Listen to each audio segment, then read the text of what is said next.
அவங்க மூச்சை அடக்கி உயிர் கொடுத்துருக்காங்க இந்த சிலைக்கு. இந்த சிலையினுடைய சக்தி தான் இன்னைக்கும் முருகனுடைய ஆறா, முருகனுடைய அருள் எல்லாருக்கும் அபரிவிதமாக போய் ரீச் ஆகிட்டே இருக்கு. இப்படி ஒரு பிரம்மாண்டத்தை போகர் செய்யல அப்படின்னா இத்தனை கோடி மக்களுக்கு இன்றைக்கு விமோச்சனமே இல்லை. இப்போது புதிய அறிமுகம் ஆச்சி ஹோட்டல் சாம்பார் 50 கிராம் ரூபாய் 20 மட்டுமே. நான் பல நேரங்களில் சித்தரை கூப்பிட்டேன். அப்போல்லாம் அவர் எனக்கு உத்தரவு கொடுக்கல.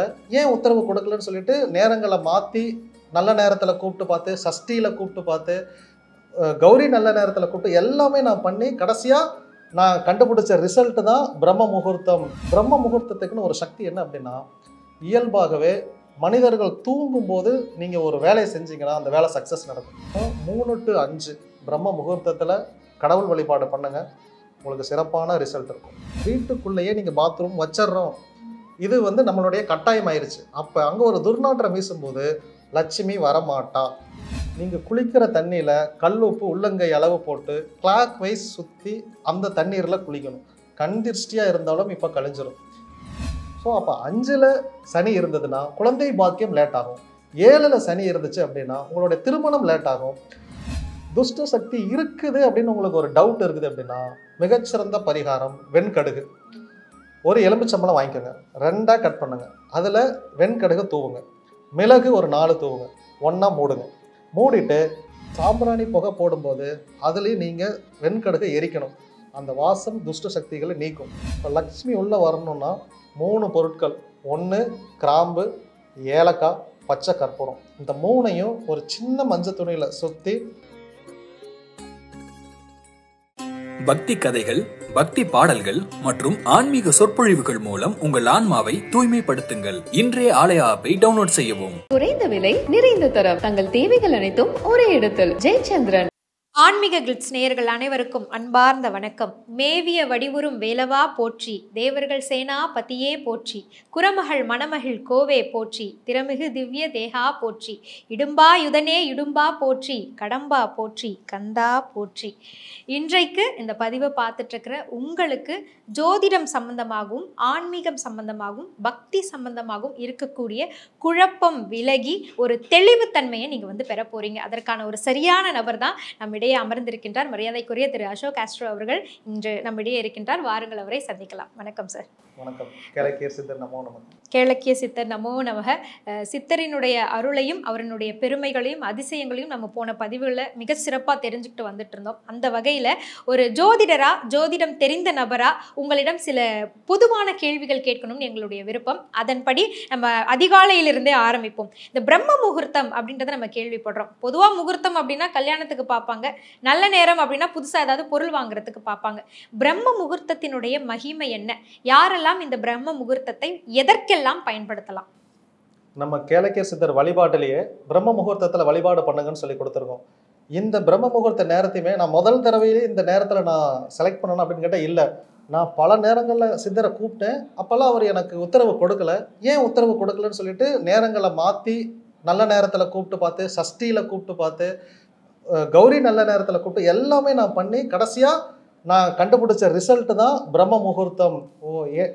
ஏன்னா பிரம்ம முகூர்த்தத்துக்குன்னு ஒரு சக்தி என்ன அப்படின்னா, இயல்பாகவே மனிதர்கள் தூங்கும்போது நீங்கள் ஒரு வேலையை செஞ்சீங்கன்னா அந்த வேலை சக்ஸஸ் நடக்கும்.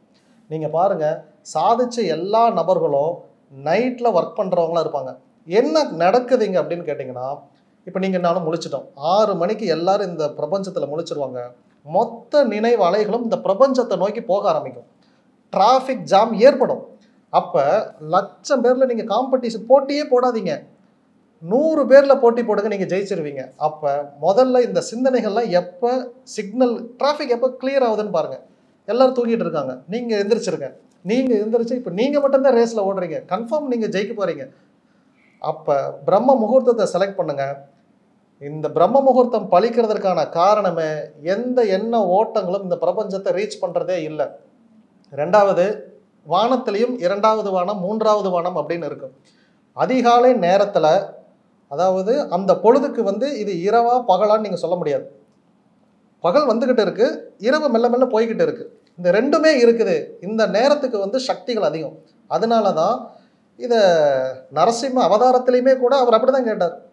இந்த மாதிரி ஒரு பர்டிகுலர் இரவும் இருக்கக்கூடாது, வெளிச்சமாகவும் இருக்கக்கூடாது அப்படின்னு கேட்டார். அதனால காலையிலையும் இதே டைம், சாயந்தரமும் இதே டைம் அப்படிங்கிறப்ப இந்த நேரத்துக்கு ஒரு சக்தி உண்டு. இந்த நேரத்தில் நீங்கள் என்ன கடவுள் வழிபாடு பண்ணினாலும் அதற்கான அபரிவிதமான சக்தி உங்களுக்கு வந்து சேரும். அதனால பிரம்ம முகூர்த்தத்தை செலக்ட் பண்ணுங்க.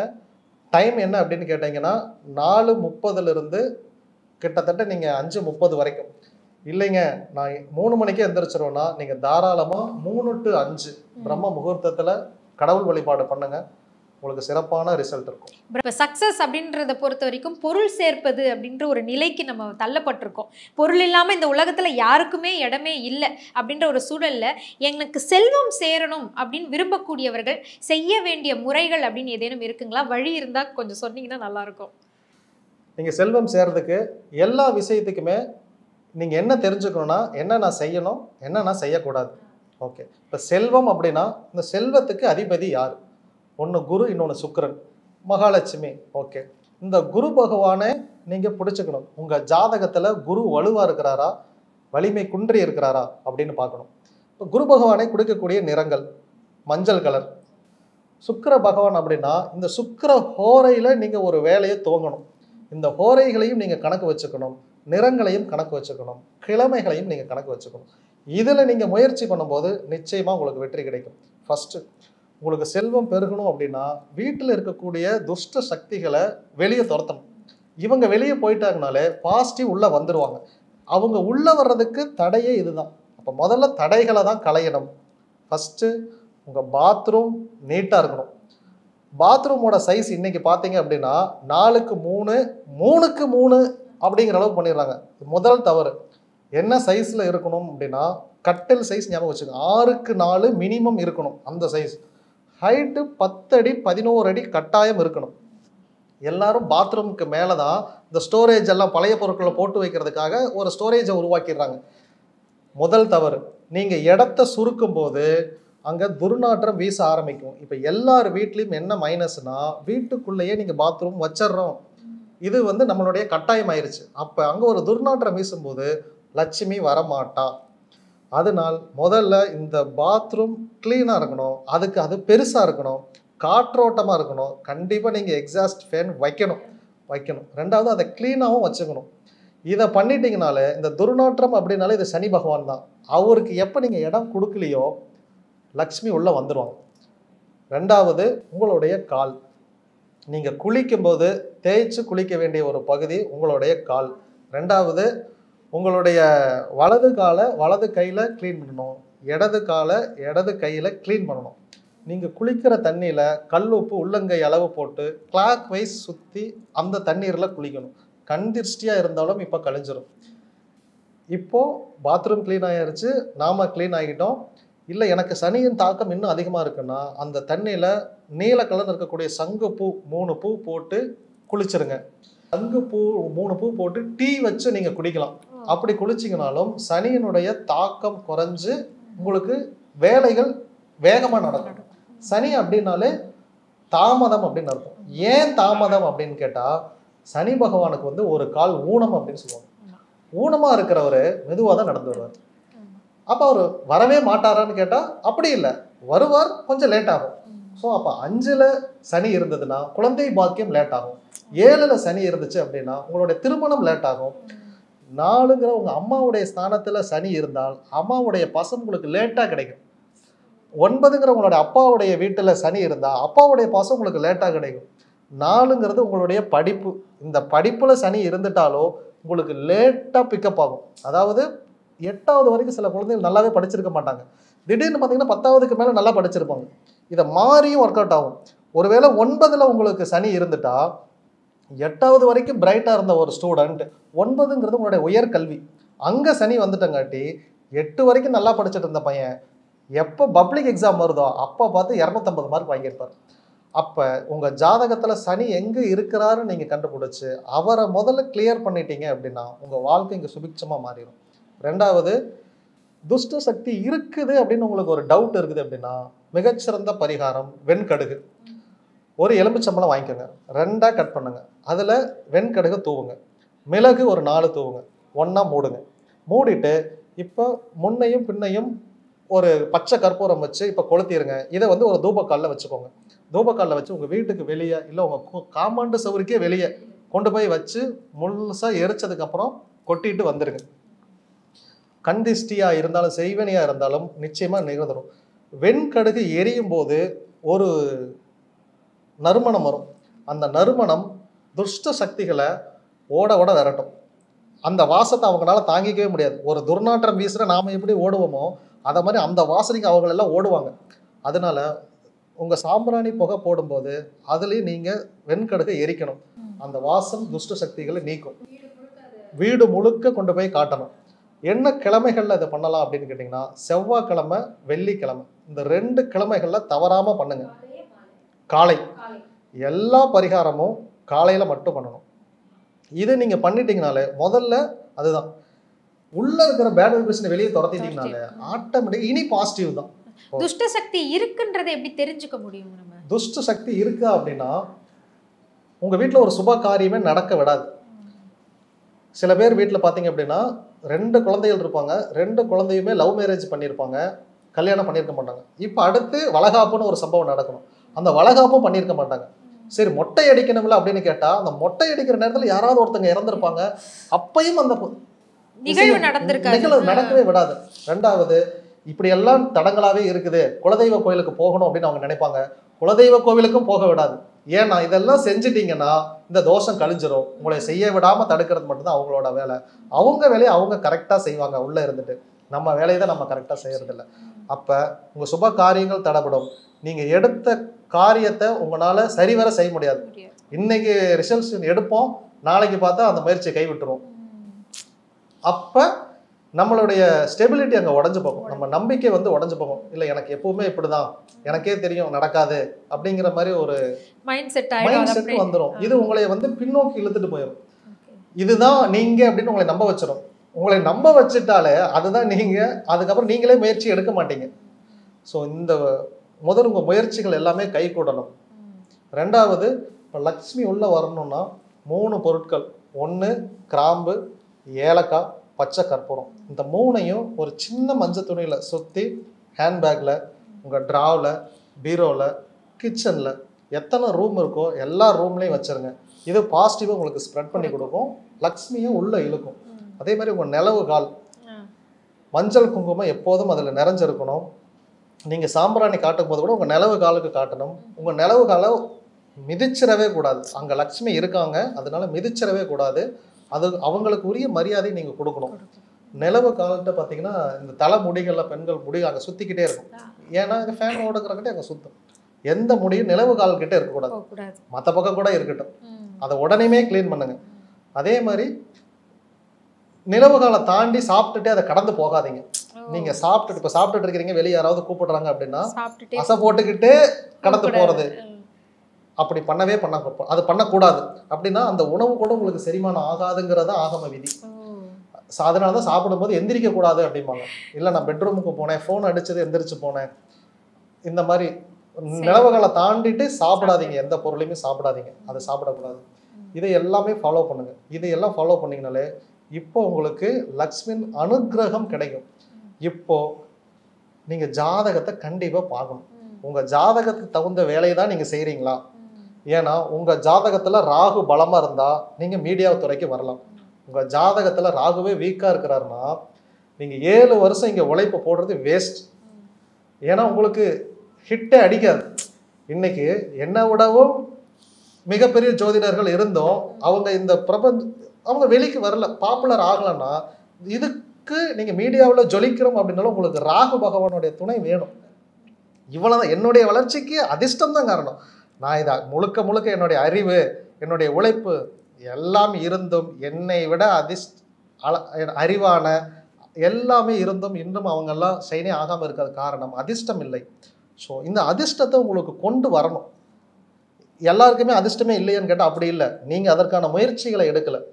2வது இந்த அதிர்ஷ்டத்தை இழுக்கணும் அப்படின்னா உங்கள் முன்னோர்கள் செஞ்ச பாவத்தை நீங்கள் தொலைக்கணும். இது எல்லாமே உங்கள் அக்கௌண்ட்டில் காட்டிக்கிட்டே இருக்கும். என்னைக்கு உங்கள் லெஜரை கடவுள் டேலி பண்ணி கிரெடிட்னு இருக்கணும், டெபிட்னு இருந்துச்சுன்னா மாட்டினீங்க. ஓகே, அப்போ மீன்களுக்கு பொறி போடுங்க, பறவை இனங்களுக்கு தண்ணீர் வைங்க, உணவு வைங்க. அதில் குறிப்பாக காகமும் வந்துடுவார். காகத்துக்கு சாப்பாடு தண்ணி வைக்கணும் கம்பல்சரி. இதுக்கு யாருக்கும் விதிவிலக்கே கிடையாது, ரெஸ்ட்ரிக்ஷன் எதுவுமே கிடையாது உங்களுக்கு. ரெண்டாவது, பக்கத்தில் இருக்கிற கோவிலுக்கு நவக்கிரகங்களை நீங்கள் 3 முறையாவது சுற்றி வழிபாடு பண்ணணும். எதை நீங்கள் சுற்றுறீங்களோ அதுக்கிட்ட இருந்து எனர்ஜி உங்களுக்கு வரும். இப்போ இது நல்லது பண்ணுமா அப்படின்னு கேட்டால் இந்த சக்தி தான் உங்களை குணமே படுத்தும். சிலைன்னு சொல்லும் பொழுது இந்த நவபாஷான சிலையை வணங்கும் பொழுது கூடுதல் ஆற்றல் கிடைக்குதுன்னு சொல்றாங்க, அது உண்மைதான்? அது உண்மைதான்.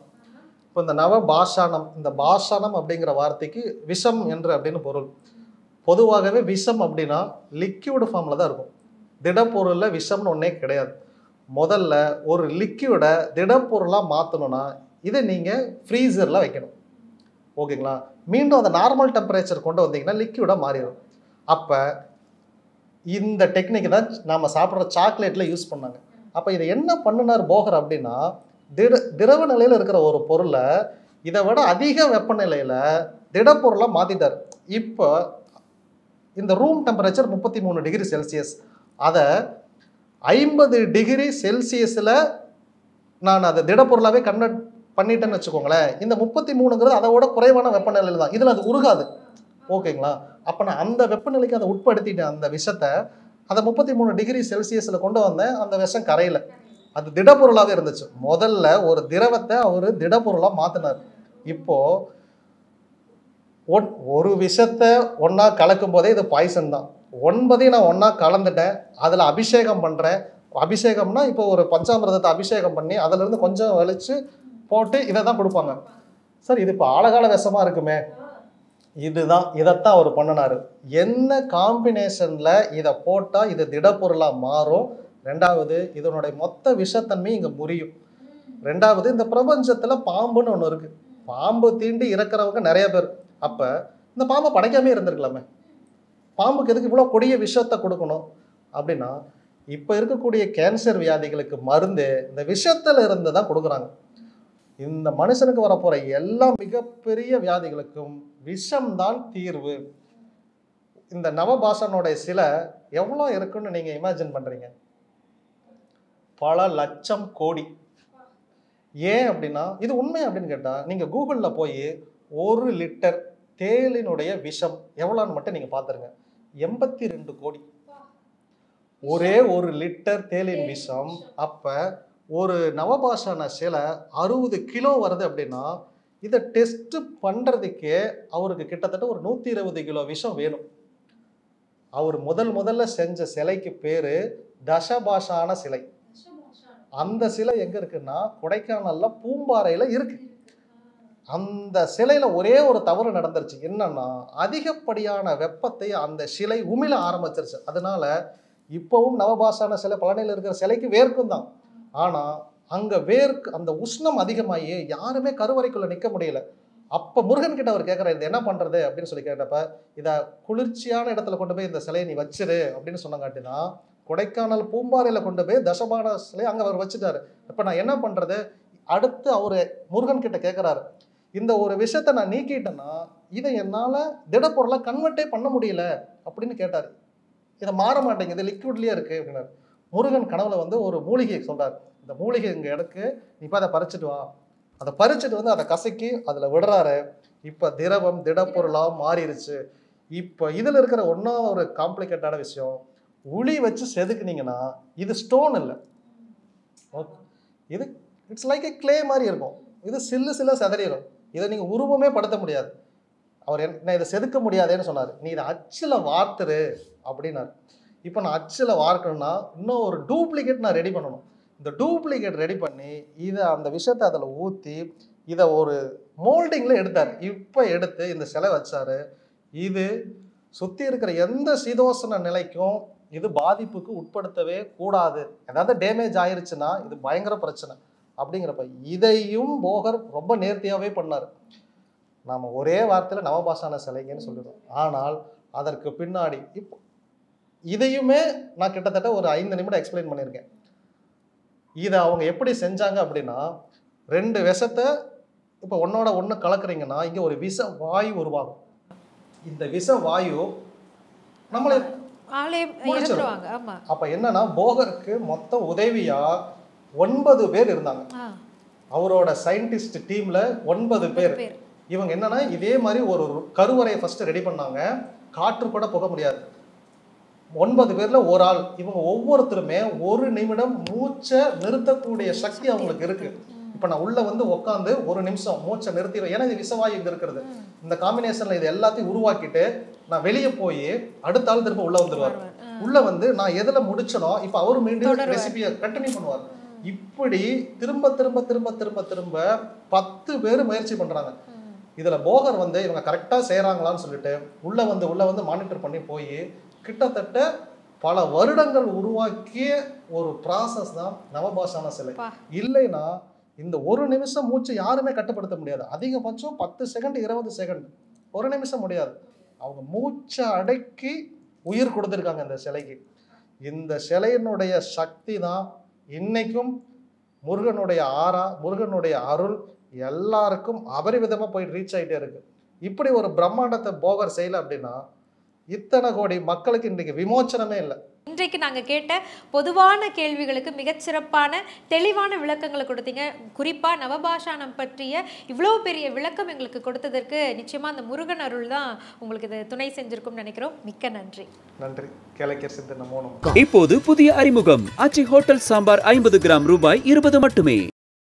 பக்தி கதைகள், பக்தி பாடல்கள் மற்றும் ஆன்மீக சொற்பொழிவுகள் மூலம் உங்கள் ஆன்மாவை தூய்மைப்படுத்துங்கள். இன்றைய ஆலய ஆப்பை டவுன்லோட் செய்யவும். குறைந்த விலை, நிறைந்த தரம், தங்கள் தேவைகள் அனைத்தும் ஒரே இடத்தில். ஜெயச்சந்திரன்.